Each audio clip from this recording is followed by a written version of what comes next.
Oh, thank you. You want to say something? We're trying to get y'all out of here to do the game, but we're going to maybe just start and ask Coach for just a general thoughts, reaction to the ceremony, and then we'll take a few questions. Well, it was a great ceremony, and the reason primarily was that the football captains that were out there representing all the other players, and we had a get-together last night, and I've never been to what might be called a homecoming, where every football player was happy and hugging each other. So that was very moving for me, and when I turned around and saw him, it was good. And standing next to President Moorhead, who was the one that had to make it happen by recommending to the boards and to the cabinet and to the athletic board that the stadium be named. And then my family, Barbara, who's been with me going on, be 60 years on the March the 19th. And if you remember that date, if you get a chance, just to remind me.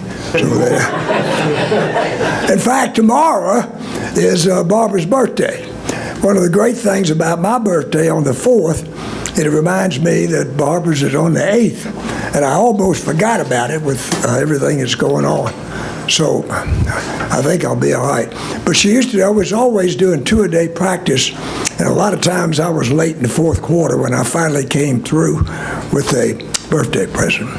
So anyway, it's a very moving experience and moving day, and I thankful for all of the people that was a part of making it happen, and all the people that share in this, which is the greatest thrill of all. The players, family, cheerleaders, band, the managers, the trainers, some very special people of the Bulldog Nation.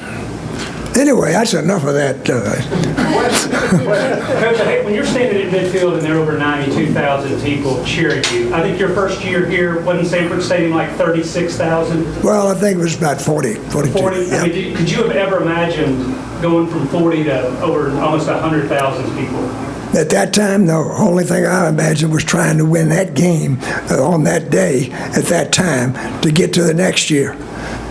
When we first came, you can't say that I was the most well-received coach that ever been hired. I always tell the story that when Coach Eves, who made the decision, announced that the new coach was Vince, the Georgia people got excited thinking it was Vince Lombardi, who at the time.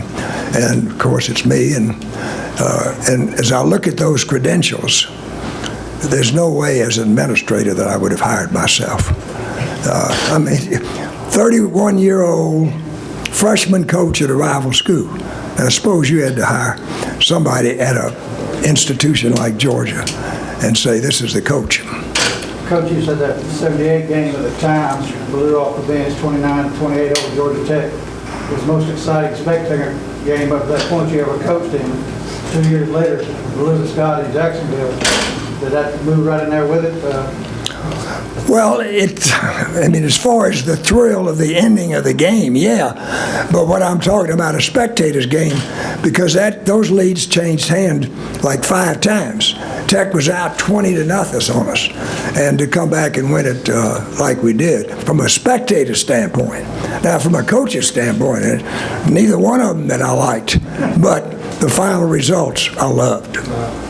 Coach, you have never settled down, but you have been in somewhat quiet retirement over the last. Can you describe what the last couple of weeks might have been like? And I think I know you must have been up late last night and early this morning. Everybody has been gracious, been so nice, said so many nice things. But I've told some close friends it's all been great, but I'll be glad when it's over. Yeah, to focus the attention back the way it should be on the football team. And it will happen. May not happen the next week like it should, but the following week at Notre Dame there's going to be total focus, and I'll be fading away in the sunlight in my garden. That's the great thing about it. When was the last time you saw some of your former players in one place? Well, not that many. Not that many that happy. Because last night it was just a great and wonderful homecoming. And they were all hugging each other and hugging me, and I was hugging them, and it was a love affair. I mean, it was really great.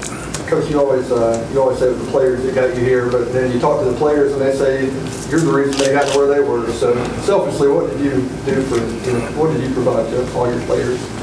I don't know. I hope that I provided them a good example in life, and that I think is what I really want to strive for. That they can look back and felt like that I was a good example for them in life. And I certainly don't want to leave out the coaches, because I mean I have had the great ability to hire good coaches. And Eric, who was with me for many years, my brother, with me the first 3 years and got us started, and on and on.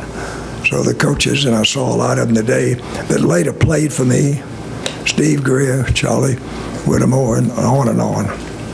And incidentally, this jacket, do y'all like this jacket? Yeah. When I retired as athletic director in 2004, the Savannah Quarterback Club gave this to me. And this is since that time, I think it's the second or maybe third time that I've ever worn this jacket. But it feels great. Does it fit all right? Yeah. Thank you. Coach, one more thing. When you saw, I know you knew this was coming and been kind of planning for this day for months, but when you saw to actually, they had it on the board, but then to unveil your name and to know that's going to be there, I guess, as long as they're playing football here. Well, I knew that I thought my name was going to be up there, and so I wasn't too surprised. But Barbara, who is 50 times more emotional than I was, as she has done on so many occasions, and particularly when President Moorhead announced that he was going to propose that, she started clapping and she started hollering and she started crying and all the things that she does with the great inner emotions of the Mediterranean Lebanese background which she has. So it was great, but what was great was to see her in her emotional state of that, and to see all the other children and grandchildren. I don't know if you saw my great-grandchildren. I've said many times we have 11 grandchildren, and when they were just little and cute, and you just hugged them and they'd smile, and then they grow up to be people, which they are now. And they're not near as cute, not near as fun. But if you hang in there long enough, you'll have some great-grandchildren. So our great-grandchildren, twin girls, are here, and I'm going to take them out and take a picture with Uga with them. What was the nicest thing a former player said to you these past couple days? Say again, I'm sorry. The nicest thing a player said to you these past couple days? Oh, I don't know. I think it's hug it and say, I love you, I love you. I mean, I think that phrase probably was repeated, I don't know how many times. Barbara's more emotional, but have you been emotional this last 10 days, week, whatever it is, with running up to this thing? Well, again, when I think about all those that made it happen, and I think about those that are so happy and proud, that is the emotion that I get from the satisfaction of them being very proud that it's happening. Let's take one more question. You've had a lot of great moments in here. You won a national title as a head coach, as well as a number of others as athletic director. Where does today sort of rank in your personal history of days at the University of Georgia and Sanford Stadium? Well, it's never happened like this before. Never will happen again either, but it's the one time of all times, so it's extraordinary special, to say the least. But as I just said, the reason is because of the involvement and the completeness of people that made it happen and are sharing in it and are joyful of it. And I saw that last night from the players. And I saw it again today when I looked out and saw all those captains. They're happy, and I'm happy. Thanks. Thank you. Thank you. Thanks, Coach.